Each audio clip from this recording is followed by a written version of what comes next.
अभी तक कोई शिकार तो मिला नहीं और ऊपर से मौसम भी इतना ज्यादा खराब लग रहा है। मुझे तो लगता है जल्दी ही कोई तूफान आने वाला है।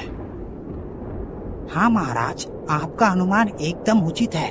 वो तूफान आए उससे पहले हमें इस जंगल से बाहर निकल जाना चाहिए। वैसे भी ये जंगल हमारे लिए नया है। हाँ हाँ मंत्री जी, चलो चलते हैं। इतना कहकर दोनों अपने अपने घोड़ों पर सवार होकर आगे बढ़ते हैं। वह दोनों मुश्किल से अभी कुछ ही दूर पर चल पाए थे कि तभी जोर जोर से बिजली कड़कने लगती है और जोर से बारिश आ जाती है। ओहो, ये बारिश तो कितनी जोर से आई है। सामने तो कुछ भी नहीं दिखाई दे रहा। महाराज, मैं तो कहता हूँ हमें यही किसी पेड़ के नीचे रुक जाना चाहिए। हाँ हाँ मंत्री जी, चलो हम उस पेड़ के नीचे रुक जाते हैं। इतना कहकर दोनों उस बड़े पेड़ के नीचे चले जाते हैं।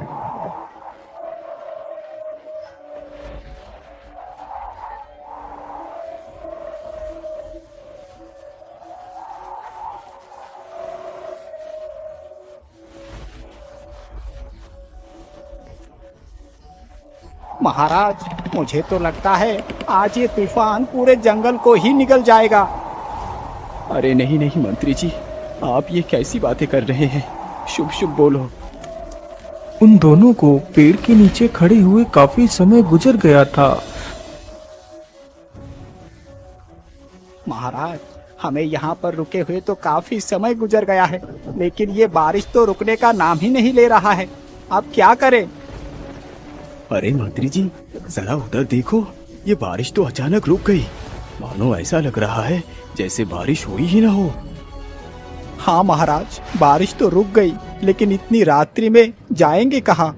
और यहाँ भी रुकना उचित नहीं होगा। यदि सोते वक्त किसी जंगली जानवर ने हमें खा लिया तो हम तो बेमौत मारे जाएंगे। ओहो मंत्री जी, आप तो कितने डरपोक हैं। चलो हमारे साथ, हम प्रयास करते हैं, रास्ता तो मिल ही जाएगा। इतना कहकर दोनों राजा और मंत्री अपने अपने घोड़े पर सवार होकर जंगल में बाहर निकलने का रास्ता ढूंढने लगते हैं।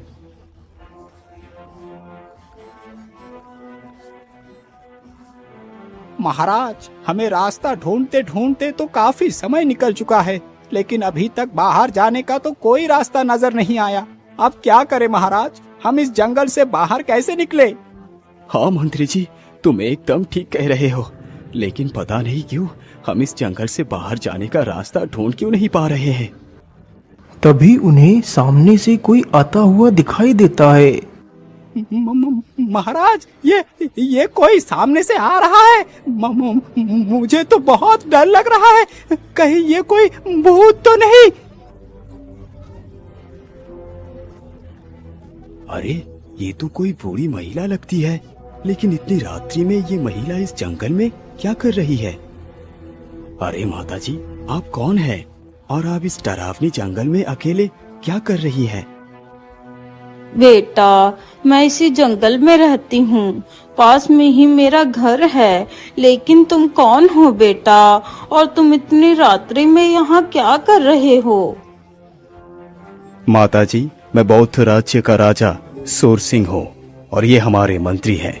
आज हम दोनों शिकार के लिए जंगल में आए थे और यही फंस कर रह गए। काफी समय से हम दोनों इस जंगल से बाहर जाने का रास्ता ढूंढ रहे हैं, लेकिन हमें यहाँ से बाहर जाने का कोई मार्ग दिखाई नहीं दे रहा। ओ, तो तुम दोनों इस जंगल से बाहर जाना चाहते हो? हाँ हाँ माता जी, हम दोनों यहाँ से बाहर जाना चाहते हैं। क्या आप हमें यहाँ से बाहर जाने का मार्ग बता सकती हैं?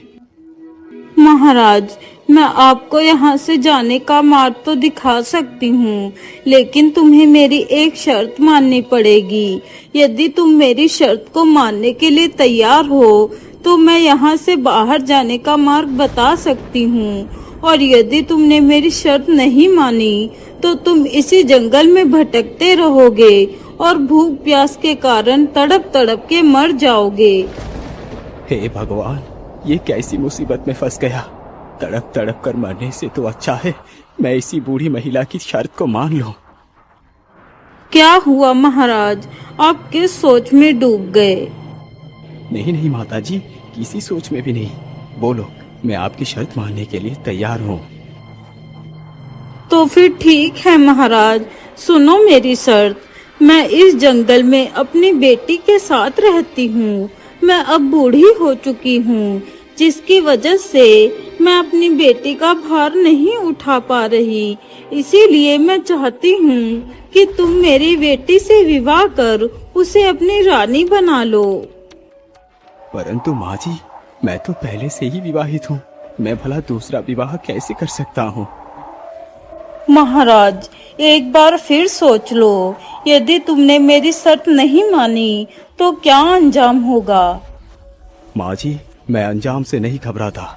यदि आप अपनी पुत्री का विवाह मेरे साथ करने के लिए तैयार हैं, तो मैं भी तैयार हूँ। तो फिर ठीक है महाराज, चलो मेरे साथ। इतना कहकर वह बूढ़ी महिला राजा के आगे आगे चलने लगती है। वह महिला कोई साधारण नहीं थी, वह तो एक जादूगरनी थी जो अपनी पुत्री का विवाह उसी राजा के साथ करवाना चाहती थी। उस जादूगरनी ने ही राजा को फंसाने का सारा षड्यंत्र रचा था, लेकिन राजा को भी मजबूरन दूसरा विवाह करने के लिए मजबूर होना पड़ता है, क्योंकि राजा को 2 पुत्र और 1 पुत्री थी। उसकी रानी एक गंभीर बीमारी से मर चुकी थी। वह जानता था यदि उसने दूसरा विवाह किया तो उसके 3 बच्चे दुविधा में पड़ सकते हैं। रुक जाइए महाराज, यही हमारा घर है। आइए महाराज, घर के भीतर आइए।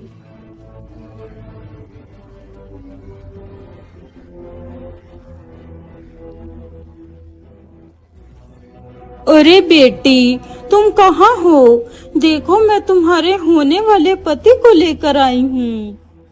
अपनी माता की आवाज सुनते ही जादूगरनी की बेटी राजा के सामने आती है। ऐसा लग रहा था जैसे वह लड़की राजा की ही प्रतीक्षा कर रही थी, लेकिन वह बहुत खूबसूरत थी।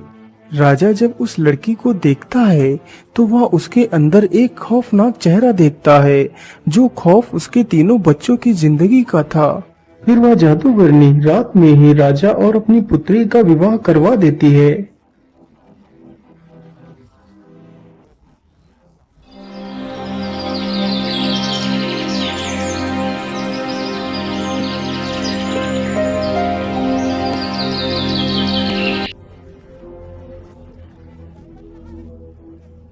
माताजी, अब तो मैंने आपकी पुत्री से विवाह कर लिया है। अब आप मुझे जंगल से बाहर जाने का मार्ग बताइए। ठीक है पुत्र, तुम मेरे पीछे पीछे चलो। मैं तुम्हें इस जंगल से बाहर ले चलती हूँ। फिर वह जादूगरनी उन लोगों को जंगल से बाहर की ओर ले जाती है।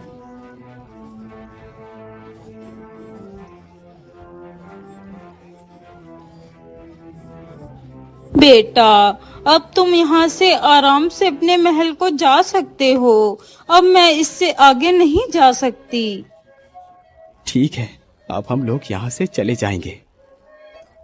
इतना कहकर वे तीनों वहां से आगे बढ़ते हैं।